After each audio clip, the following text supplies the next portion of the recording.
The Terrible Old Man by H.P. Lovecraft. It was the design of Angelo Ricci and Joe Zarnick and Manuel Silva to call on the Terrible Old Man. This old man dwells all alone in a very ancient house on Water Street, near the sea, and is reputed to be both exceedingly rich and exceedingly feeble, which forms a situation very attractive to men of the profession of Messrs. Ricci, Zarnick, and Silva, for that profession was nothing less dignified than robbery.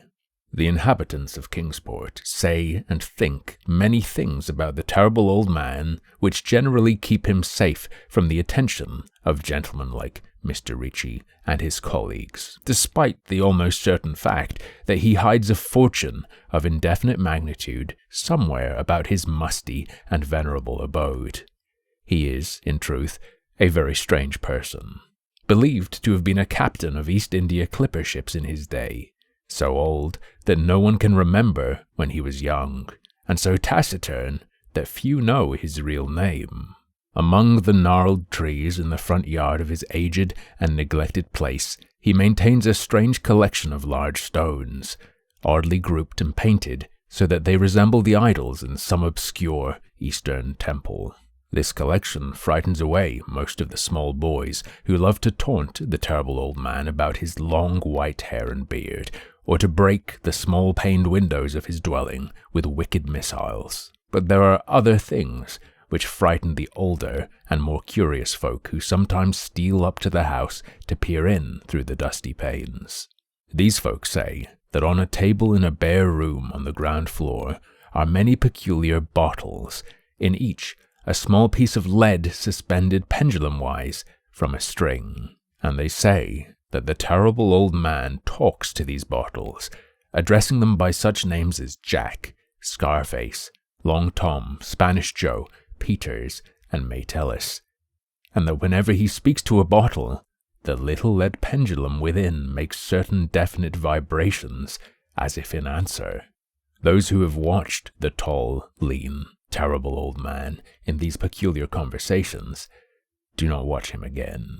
But Angelo Ricci and Joe Zarnick and Manuel Silva were not of Kingsport blood.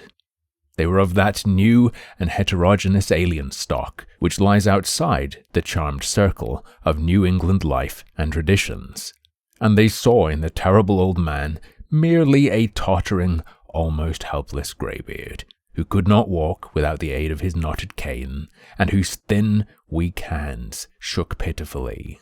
They were really quite sorry in their way for the lonely, unpopular old fellow, whom everybody shunned, and at whom all the dogs barked singularly. But business is business, and to a robber whose soul is in his profession, there is a lure and a challenge about a very old and very feeble man who has no account at the bank, and who pays for his few necessities at the village store with Spanish gold and silver minted 2 centuries ago. Messrs. Ricci, Zarnick, and Silva selected the night of April 11th for their call. Mr. Ricci and Mr. Silva were to interview the poor old gentleman, whilst Mr. Zarnick waited for them and their presumable metallic burden with a covered motor car in Ship Street, by the gate in the tall rear wall of their host's grounds. Desire to avoid needless explanations in case of unexpected police intrusions prompted these plans for a quiet and unostentatious departure. As prearranged, the 3 adventurers started out separately in order to prevent any evil-minded suspicions afterward. Messrs. Ricci and Silva met in Water Street by the old man's front gate, and although they did not like the way the moon shone down upon the painted stones through the budding branches of the gnarled trees, they had more important things to think about than mere idle superstition. They feared it might be unpleasant work, making the terrible old man loquacious concerning his hoarded gold and silver, for aged sea captains are notably stubborn and perverse. Still, he was very old and feeble, and there were 2 visitors. Messrs. Ricci and Silva were experienced in the art of making unwilling persons voluble, and the screams of a weak and exceptionally venerable old man can be easily muffled. So they moved up to the one lighted window and heard the terrible old man talking childishly to his bottles with pendulums. Then they donned masks and knocked politely at the weather-stained oaken door. Waiting seemed very long to Mr. Zarnik as he fidgeted restlessly in the covered motor car by the terrible old man's back gate in Ship Street. He was more than ordinarily tender-hearted, and he did not like the hideous screams he had heard in the ancient house just after the hour appointed for the deed. Had he not told his colleagues to be as gentle as possible with the pathetic old sea captain? Very nervously, he watched that narrow oaken gate in the high and ivy-clad stone wall. Frequently, he consulted his watch and wondered at the delay. Had the old man died before revealing where his treasure was hidden, and had a thorough search become necessary? Mr. Zarnik did not like to wait so long in the dark in such a place.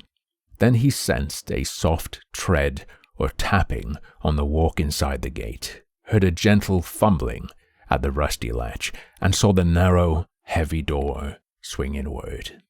In the pallid glow of the single dim street lamp, he strained his eyes to see what his colleagues had brought out of that sinister house which loomed so close behind. But when he looked, he did not see what he had expected, for his colleagues were not there at all, but only the terrible old man leaning quietly on his knotted cane and smiling hideously. Mr. Zarnik had never before noticed the color of that man's eyes. Now he saw that they were yellow. Little things make considerable excitement in little towns, which is the reason that Kingsport people talked all that spring and summer about the 3 unidentifiable bodies, horribly slashed as with many cutlasses, and horribly mangled as by the tread of many cruel boot heels, which the tide washed in. And some people even spoke of things as trivial as the deserted motor car found in Ship Street, or certain especially inhuman cries, probably of a stray animal or migratory bird, heard in the night by wakeful citizens. But in this idle village gossip, the terrible old man took no interest at all. He was by nature reserved, and when one is aged and feeble, one's reserve is doubly strong. Besides, so ancient a sea captain must have witnessed scores of things much more stirring in the far-off days of his unremembered youth.